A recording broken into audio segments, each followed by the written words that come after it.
হাই সকলোকে এই প্লেটখন আজি বনালোঁ আপোনালোকক দেখুৱাই আছোঁ দেই। ইয়াতে কলডিলৰ চব্জি বনাবৰ কাৰণে এয়া পিঁয়াজ কাটি লৈছোঁ আৰু এয়া কলডিলটো কাটি থৈছোঁ।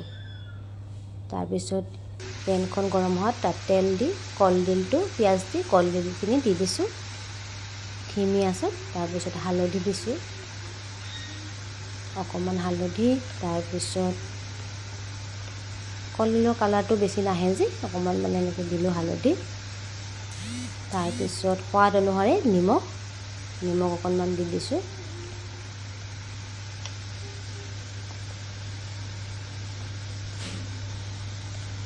তাৰপিছত অলপমান চিলি পাউডাৰ দি দিলোঁ।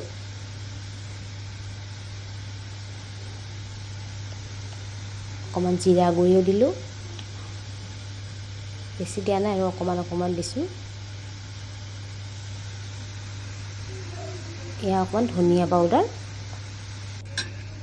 দি পেলাই এনেকৈ লৰাই থাকিম। চিমত দি দিছোঁ গেছটো, বেছি জুইত দিলে লাগি ধৰিব যে। এনেকৈ অকণমান চিমত দি পেলাই লৰাই থাকি ভাজি থাকিম। তাৰপিছত এনেকৈ গেছত অকণমান থৈ দিম ঢাকি পেলাই। তাৰপিছত মাছৰ কাৰণে এয়া ফ্ৰ'জেন ফিছ হয়, পেকেট হয়। পেকেটৰ পৰা মাছখিনি উলিয়াই এনেকৈ পানীত থৈ দিব লাগিব অলপ সময়, নহ'লে মাছটো টান হৈ থাকে যে, যিহেতু ফ্ৰ'জেন মাছ হয়। এনেকৈ পানী দি পেলাই অলপ সময় থৈ দিব লাগিব। থৈ দিলেহে মাছখিনি নৰম হৈ যাব। এনেকৈ থৈ দিলোঁ। তাৰপিছত নৰম হোৱাৰ পিছত ইয়াতে মই উলিয়াই থৈছোঁ পিঁয়াজ। তাৰপিছত যিহেতু ফুলকবি আলু আৰু বিলাহীৰে বনাম কাটি থৈ দিছোঁ। মাছখিনিত নিমখ হালধি ৰেড চিলি আৰু অকণমান জিৰা গুড়া দিছোঁ। এয়া হৈছে পাঙাছ মাছ। তাৰপিছত তেলটো গৰম হ'ব দিলোঁ। গৰম হ'ব দি মাছকেইডোখৰ তাত দি দিলোঁ।